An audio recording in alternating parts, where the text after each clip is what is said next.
He had other priorities. Former government official sells Bruce Ohr down the river. The man with a target on his back is Obama's former DOJ top official Bruce Ohr, who has some very sinister and questionable ties to the dossier, Fusion GPS, and the FBI. Ohr, who will testify before Congress soon, is now being cut loose by former associates, who are revealing that Ohr had other priorities while he was at the DOJ, and basically are sailing him down the river as a deep state operative working against President Trump. From Daily Caller. Washington. A former agent in charge of the Drug Enforcement Agency's Special Operations Division called into the Mark Levin Show Thursday night and wondered if Bruce Ohr prioritized other issues over his previous job as director of the Organized Crime Drug Enforcement Task Force.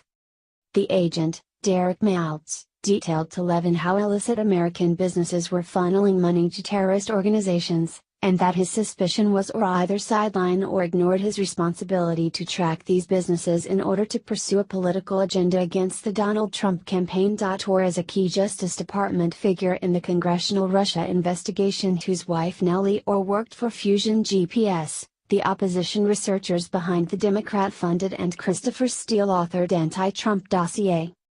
According to a report from The Hill, Bruce Ohr had communicated with Steele after Steele had reportedly cut ties with the FBI. Maltz called into Levin's show and explained to the radio host he was the head of his division when there was an initiative against Hezbollah and their cocaine and money laundering activities. Major cocaine loads leaving Colombia, South America, going into West Africa. Cocaine is sold, millions and millions of dollars are collected. Middle Eastern couriers transporting the cash back to Beirut, Lebanon. Hezbollah militants protecting the money going into the banks. Money transfers back to America. Going into bank accounts, Maltz said. He went on to say, Middle Eastern used car businesses taking cash out, buying cars at auto auctions, sending the cars back down to West Africa to resell for like 20-25% profit, and monies were going right back to Hezbollah to support their overall worldwide initiative. In 2011, Ohr was head of the Department of Justice's Transnational Organized Crime Strategy.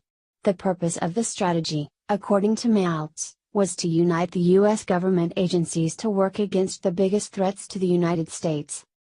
Unfortunately, I now believe, based on everything I'm reading and hearing, that Mr. Ohr had other priorities as he was working in the Department of Justice with his political priorities, said Maltz, who said that Ohr's responsibility was to unite the interagency of America to go after terror threats. Last year, Politico reported how the Obama administration led their operations, known as Project Cassandra, against Hezbollah slide. According to the report, Justice Department officials threw roadblocks and other obstacles in the way of investigators who were probing the Hamas threat. We had about 300 businesses in America identified and we seized $150 million out of their bank accounts, but we couldn't get the U.S. interagency government to work together because of the constant infighting and the lack of sharing of information, Maltz said to Levin. He added, but the real issue is that Bruce Ohr did nothing about it. He did not address it. There was no one held accountable.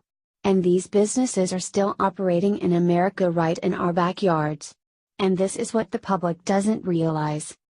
In an email statement to the Daily Caller, Maltz said, Bruce Ohr could have been more engaged with the interagency to unite the efforts since it was a major national security priority.